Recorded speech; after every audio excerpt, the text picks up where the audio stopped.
Okay, welcome back. We've got our spur straps all flower carved and ready to finish out, and I decided what I'm going to do with this pair of spur straps is I'm going to go ahead and paint them.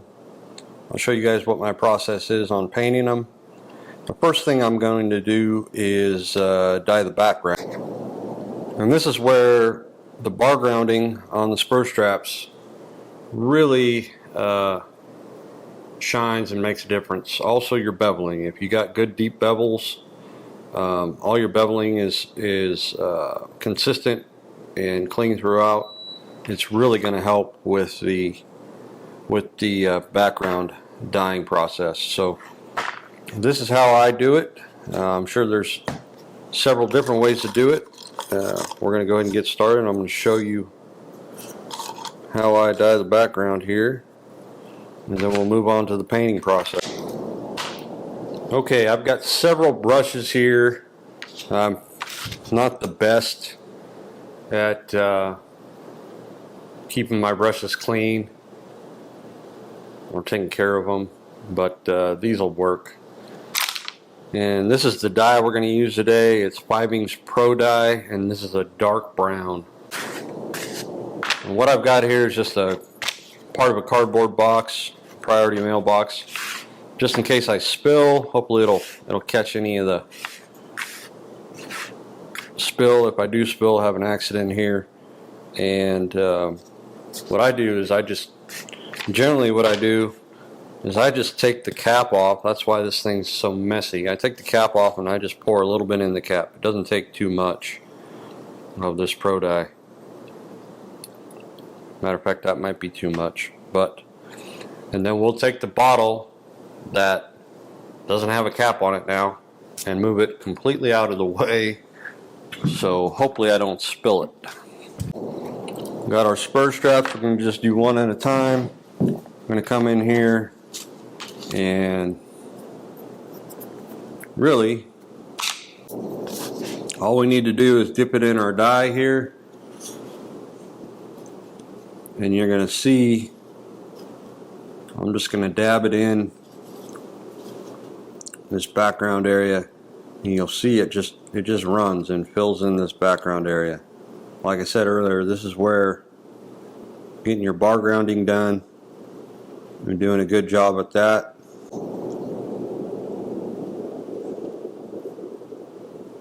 Is really important. Consistent bar grounding and consistent beveling.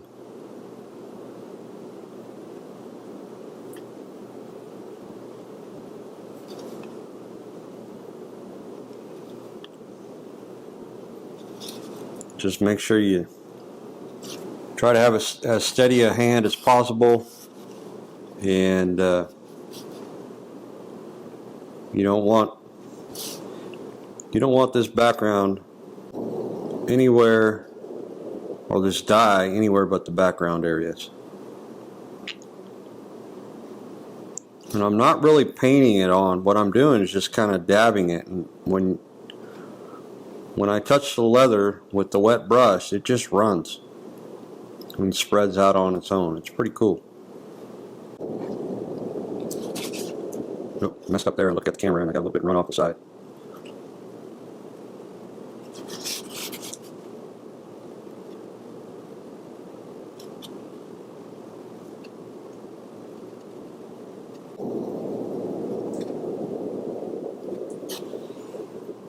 Okay, so kind of get the idea. I'm going to go ahead and zoom you in here so you can kind of see what the dye does. Like I said, I'm just dipping it in here, and then I take and just daub it into the background. I'm not really painting it on. When I daub it there, it just spreads. Or what else you would call it. With these spur straps, with this With this flower carve pattern, you know, you don't have to paint them, you don't have to dye them, you don't have to, you can do a simple antique on them. Hell, you can even just oil them and call it good. It's totally up to you. I'll just do something a little different, a little fancier here on this pair. Up until a couple years ago, I never even dyed anything or painted anything. All I did was oil. I just put a light coat of oil and everything and send it out. But I don't know, it's kind of fun. Kind of fun to do a little bit of paint work, and it makes the carving stand out quite a bit more. So.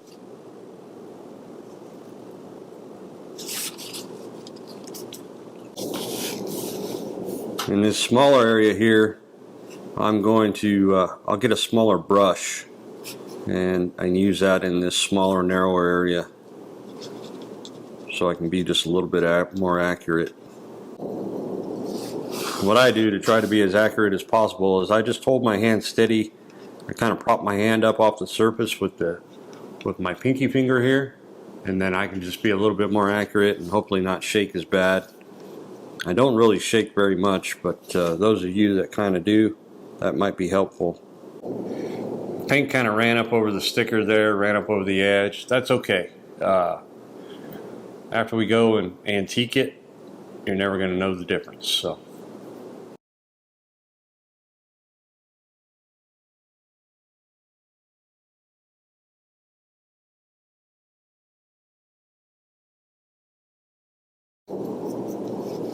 Again, in these big areas, you're going to take the bigger brush, and you're going to just kind of blot or daub, whatever you want to call it, kind of blotting it in there. And this oil dye is pretty thin, so it'll just automatically run in that background area. And I'd recommend, well, you know what? I'd recommend trial by fire. Just get in there and do it. Why not? If you've never done this before, that's how I learned. I just got in there and started using it, see how it works. There's a bunch of videos out there on how to use the background dye, or how to use the dye in general, and then how to use it to background. This is how I do it. It seems to work okay. Alright, so you guys kind of get the idea. I'm going to go ahead and speed this up and get this other strap done, and we'll move on to the paint.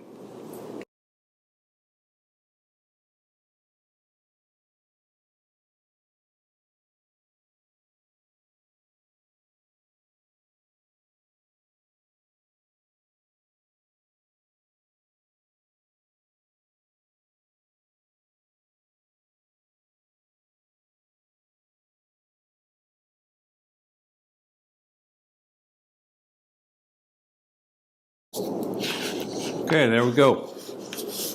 All that done as far as dyeing the background. We'll let that set in a little bit. Okay, so what I've painted with in the past are these acrylic paints that you get at Hobby Lobby or Michael's. That's what I've always painted with, and it wasn't until recently that we got some of the Andulus brand leather acrylic paint that's actually made for leather. So I'm going to go ahead and try this today. This will be I guess this will be the second time that I painted with this Andulus brand paint, and it's been pretty good so far. What I like to do is I like to water it down a little bit so it's not so bright. So I'm kind of going for a subtle color, not something that's super bright, and something that looks, I just want it still to look like leather and have a certain look to it. So we're going to use, I don't know what we'll do. I think we'll probably go, with purple. We'll go with purple today. We're going to use green on the leaves, and we'll use a little white to make things pop.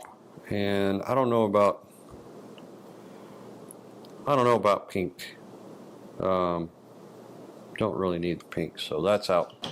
I have here a little color palette that I'm pretty sure we got at Michael's or one of those craft supply places. And then I have a little squirt bottle here that's got water in it. So what I'm going to do is I'll take this, I'll add a little water to one of these little spots here, paint spots. I don't know what they're called, and I might have actually added a little bit too much water. I'm going to go ahead and start with the purple. This thing is brand new, never been used. See if I can do this without making a mess.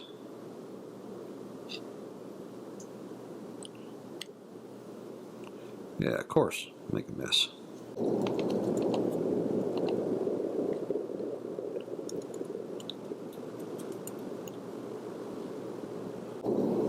All I'm doing with this is taking the purple that's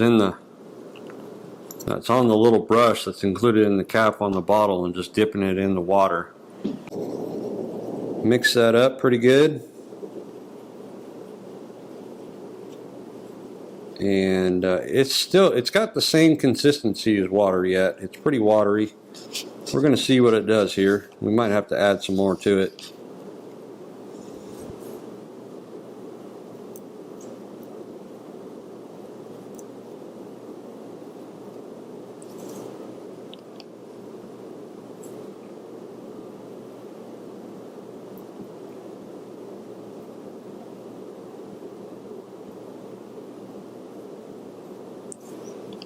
And I'm going to concentrate on just painting the petals of the flower, and I'm going to let that sort of set in and see what kind of color it takes. We might have to add a little bit more purple to our mix here.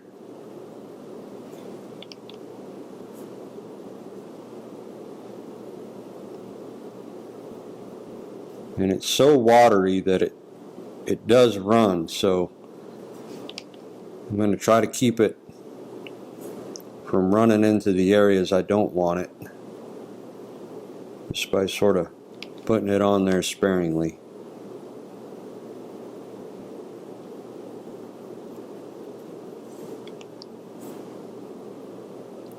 And the leather's so dry that it's just going to soak right in because it's so watery. It's not really sitting on the surface.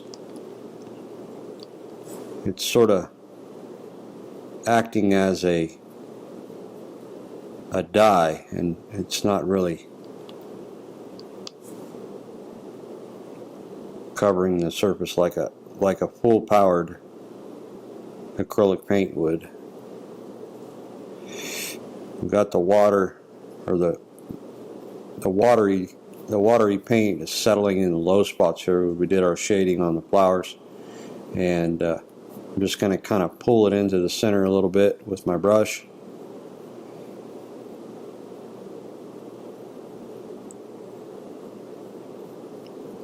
And we got some fans on here today because it's pretty hot, so this ought to dry fairly quick. I'm trying to stay away from that flower center here.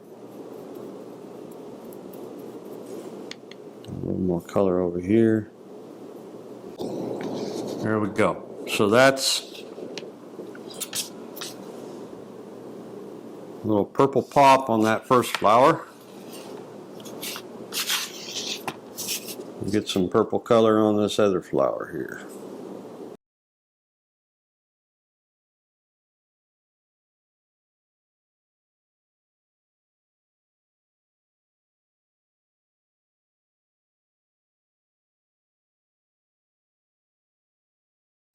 So we got two purple flowers there. This one's pretty much dry. It's a little bit lighter than I want it, so I'm going to probably just go ahead and go over it a second time. We'll give each of these a coat of that purple, and you know, you don't have to be super particular with this style of doing this, because you're gonna, or at least I'm gonna, if you choose to do it this way, I'm gonna antique this still. And the antique effect is going to wash out some of these spots where the paint isn't exactly consistent. And I don't know, at this point you can even call it paint anyway because we watered it down so much. So there we go. There's second coat on that one. We're going to come over here. We'll just throw a second coat on this one real quick. And move on to color number 2. What's really cool about doing it this way, watering it down, you don't have to be super accurate with every brush stroke. Just kind of letting it go where it needs to be or where you want it. And if you get it kind of somewhere, say like in the background or whatever, that background's already darker, so it's not really going to show up there.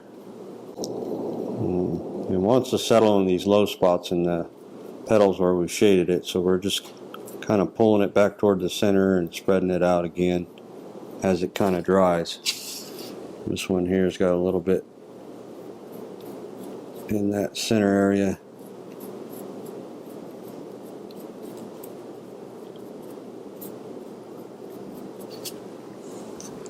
Okay, so we're going to call that good for purple. There's one more spot right there. Oops, missed my mark with that one. That's all right.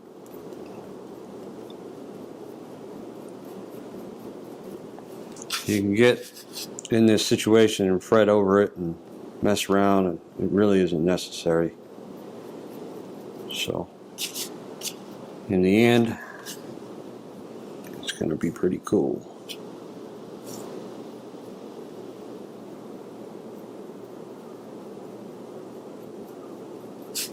There we go. That's good. I got another little cup here that I squirt some water in. And this is what I rinse my brushes out with. And I got a towel and I just damp dry with the towel. And we're going to call that brush ready to go for the next color. So I'm going to take some water and I'll squirt it in another one of these paint basins here. Oh, that's too much. Suck a little bit back up.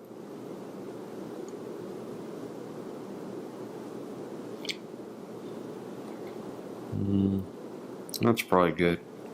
You can see how much water's in there. It's not a whole lot.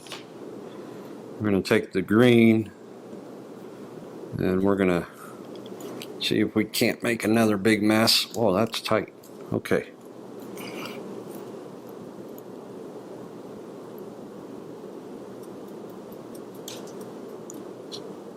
Add a little bit of green to it. That looks pretty good. We're going to paint our leaves green here.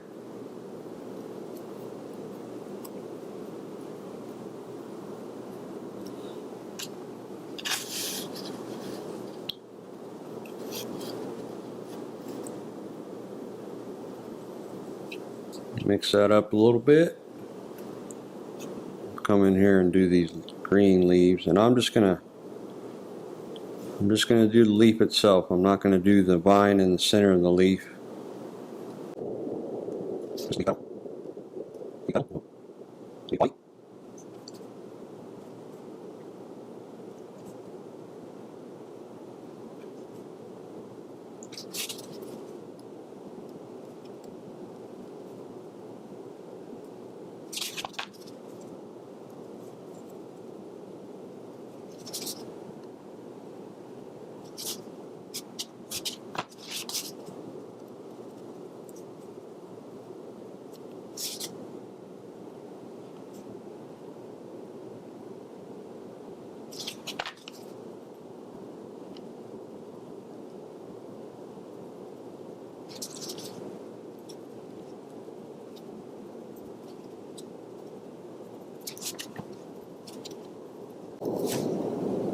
There we go. It looks like we mixed up just enough of the green paint to do all 4 leaves. We're just about out. So we're going to move on to the next color. And I think what I'm going to do is mix up a little bit of white.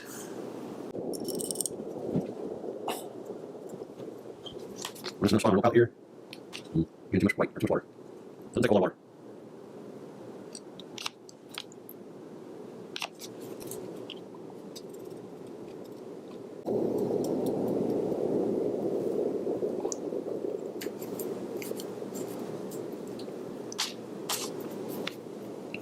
Got our white, and I'm just going to hit these flower centers in white.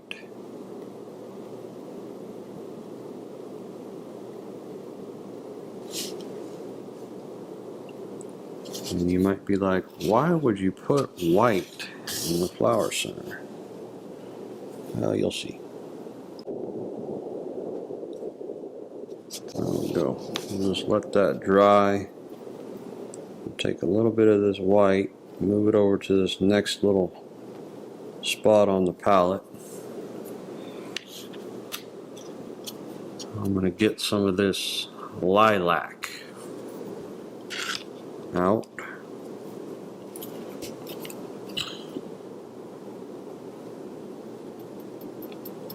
Mix it in there with the white.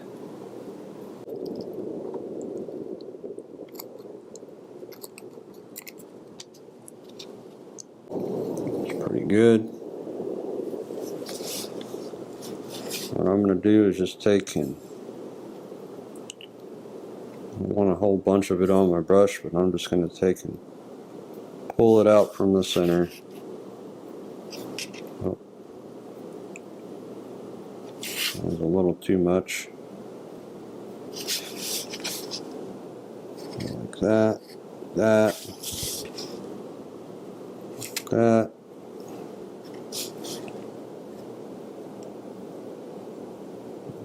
Come into the center here, just sort of blot it around because that looks a little bit cakey. Are we done? This one here. We need to find a brush for that. A little fat, I think. I've never done this one. Let's see how we end up. There we go. Now we're just going to let that sit for a little bit and let it dry, and then we'll move on to the next step. Okay, next step would be to oil these things. I just have a crock pot over here. I keep the oil warm. I'm just using olive oil, and we're just going to give these Spur straps a light coat of oil.